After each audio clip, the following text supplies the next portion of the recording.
Assalamualaikum warahmatullahi wabarakatuh. Nama saya Sevira Delia Lutwiga dari kelas 4A Akuntansi Perpajakan. Di sini saya akan menjelaskan tentang PSAK 57 tentang provisi dan kontingensi.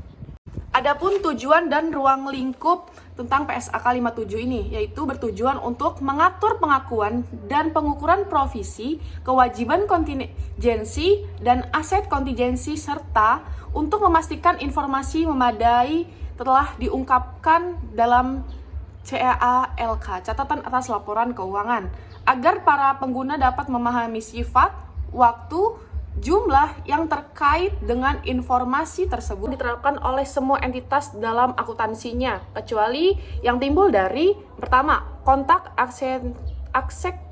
eksekutori, kecuali jika kontrak tersebut bersifat memberatkan atau onerous. Hal-hal yang telah dicangkup dalam PSK lain, contohnya dalam PSAK 34, 46, 30, 24, 28, dan 36. Pernyataan ini tidak berlaku untuk instrumen keuangan termasuk garansi yang termasuk dalam ruang lingkup PSAK 57 ini. Instrumen keuangan, pengakuan, dan pengukuran. Definisi yang terkait dalam PSAK 57 ini. Yang pertama ada kontrak eksekutori. Apa itu kontrak eksekutor? Itu adalah kontrak yang kedua belah pihak terkait belum melaksanakan kewajiban kontrak atau telah melaksanakan sebagian kewajiban mereka dengan provisi yang sama. Nah, apa sih provisi itu? Provisi adalah liabilitas yang waktu dan jumlahnya belum pasti. Liabilitas adalah kewajiban kini entitas yang timbul dari peristiwa semasa lalu yang penyelesaiannya dapat mengakibatkan arus keluar sumber daya entitas yang mengandung manfaat ekonomi. Pengakuan provisi. Ada beberapa pengakuan jika diakui entitas memiliki kewajiban kini, baik bersifat hukum maupun bersifat konstruktif, sebagai akibat peristiwa masa lalu. Kemungkinan besar penyelesaian kewajiban tersebut mengakibatkan arus keluar sumber daya yang mengandung manfaat ekonomi, dan estimasi yang andal mengenai jumlah kewajiban tersebut dapat dibuat. Jika kondisi di atas tidak terpenuhi, maka kewajiban diestimasi tidak diakui. Selanjutnya, poin provisi yang lain dalam kasus kewajiban kini tidak dapat ditentukan secara jelas, yaitu setelah mempertimbangkan semua bukti yang tersedia, terdapat kemungkinan yang lebih besar terjadi daripada tidak terjadi bahwa kewajiban kini telah ada pada akhir periode pelaporan. Pertimbangan bukti-bukti yang tersedia. Yang pertama, besar kemungkinannya bahwa kewajiban kini telah ada. Pada akhir periode pelaporan, entitas mengakui provisi, dan jika besar kemungkinan bahwa kewajiban kini belum ada pada akhir periode pelaporan, entitas mengungkapkan kewajiban kontingensi. Yang terakhir, ada pengungkapan tidak diperlukan jika kemungkinan arus keluar sumber daya kecil. Kewajiban kontingensi. Entitas tidak diperkenankan mengakui kewajiban kontingensi dalam PSAK 57 Part 27. Kewajiban kontingensi adalah kewajiban potensial yang timbul dari peristiwa masa lalu dan keberadaannya menjadi pasti dengan terjadi atau tidak terjadinya satu peristiwa atau lebih pada masa datang yang tidak sepenuhnya berada dalam kondisi kendali entitas, atau kewajiban ini kini yang timbul sebagai akibat peristiwa masa lalu tetapi tidak diakui karena pertama, tidak terdapat kemungkinan besar entitas mengeluarkan sumber daya yang mengandung manfaat ekonomis untuk menyelesaikan kewajiban, atau jumlah kewajiban tersebut tidak dapat diukur secara andal. Kontingen aset. Entitas tidak diperkenankan mengakui aset kontingensi PSAK 57 per 31. Aset kontingensi adalah aset potensial yang timbul dari peristiwa masa lalu dan keberadaannya menjadi pasti dan terjadi atau tidak terjadinya satu peristiwa atau lebih pada masa depan dan yang tidak sepenuhnya berada dalam kendali entitas. Ada 5 pengukuran dalam kontingensi ini. Yang pertama, estimasi terbaik. Jumlah yang diakui sebagai provisi adalah hasil estimasi terbaik pengeluaran yang tidak diperlukan untuk menyelesaikan kewajiban kini pada akhir periode pelaporan. Yang kedua, risiko dan ketidakpastian. Jumlah yang diakui sebagai provisi adalah hasil estimasi terbaik pengeluaran yang diperlukan untuk menyelesaikan kewajiban kini pada akhir periode pelaporan. Nilai kini.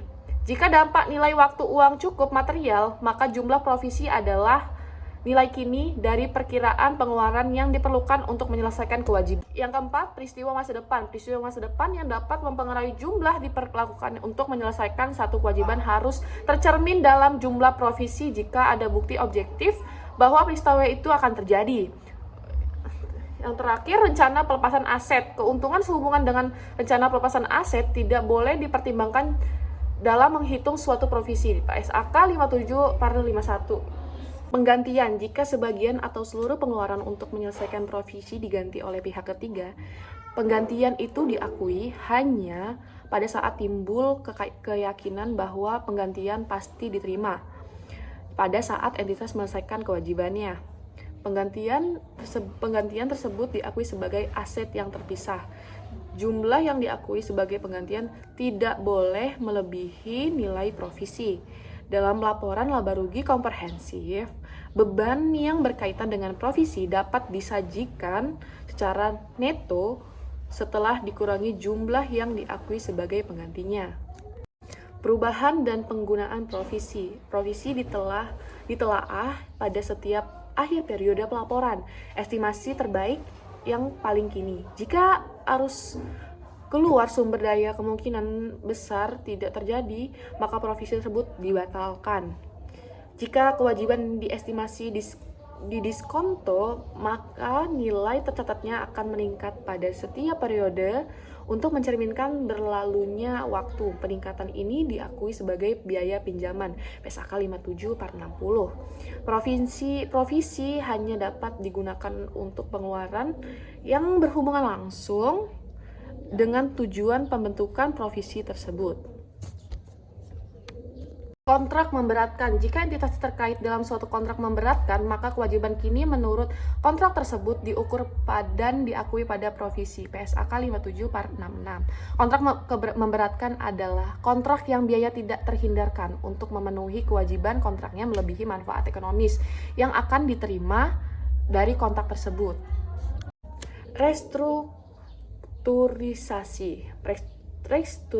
Restrukturisasi adalah program yang direncanakan dan dikendalikan oleh manajemen dan secara material mengubah ruang lingkup kegiatan usaha suatu entitas atau cara mengelola usaha tersebut. Contohnya, penjualan atau penghentian suatu lini usaha. Yang kedua, penutupan lokasi usaha dalam satu negara atau kawasan ke negara atau ke kawasan lain. Perubahan dalam struktur manajemen, misalnya menghilangkan satu lapis manajemen. Reorganisasi mendasar yang memiliki dampak signifikan pada karakteristik dan fokus operasi entitas.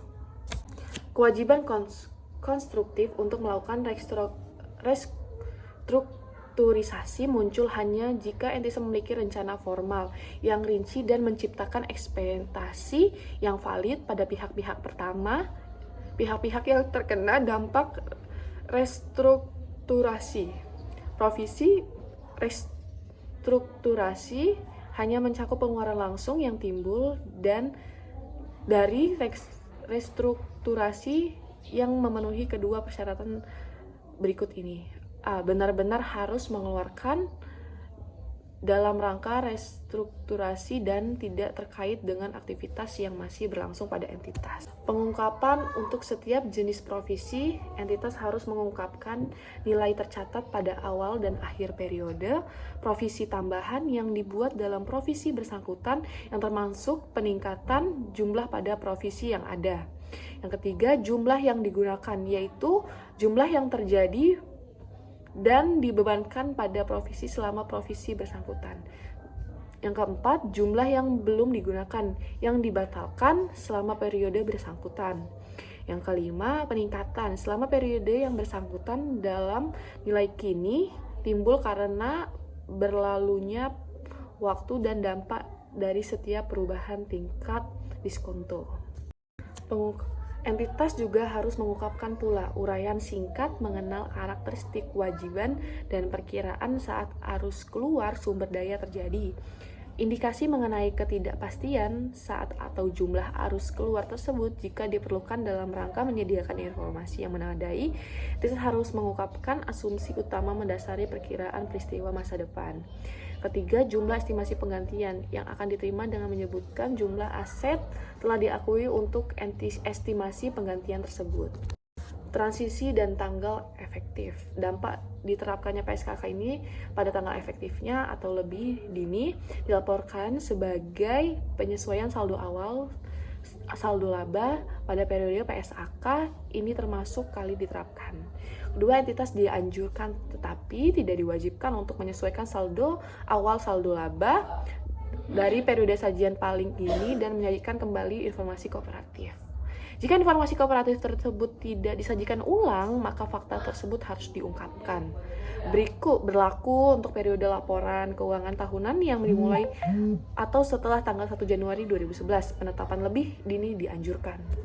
Perbedaan PSAK 57 dengan PSAK 57 yang lama. Untuk ruang lingkup PSAK 57 yang baru dihilangkan hal tersebut yang sebelumnya termasuk dalam PSAK 57, yaitu kewajiban diestimasi dan kontingensi yang timbul dari instrumen keuangan. Tidak berlakunya untuk instrumen keuangan termasuk garansi yang termasuk dalam ruang lingkup PSAK 55. Sedangkan PSAK lama, instrumen keuangan termasuk garansi yang tidak dicatat dengan nilai wajar. Untuk PSAK 57 yang baru dihilangkan hal tersebut yang sebelumnya termasuk dalam PSAK 57, yaitu kewajiban diestimasi, kewajiban kontingensi, dan aset kontingensi entitas asuransi dan pemegang polis. Dihilangkan ketentuan transisinya untuk di PSAK 57 dihilangkan, sedangkan di PSAK 57 yang lama penjelasan ketentuan transisi untuk perubahan akuntansi tidak mengacu dalam PSAK 25. Lampiran tidak terdapat contoh refund, dan untuk PSAK yang 57 yang lama itu tidak ada.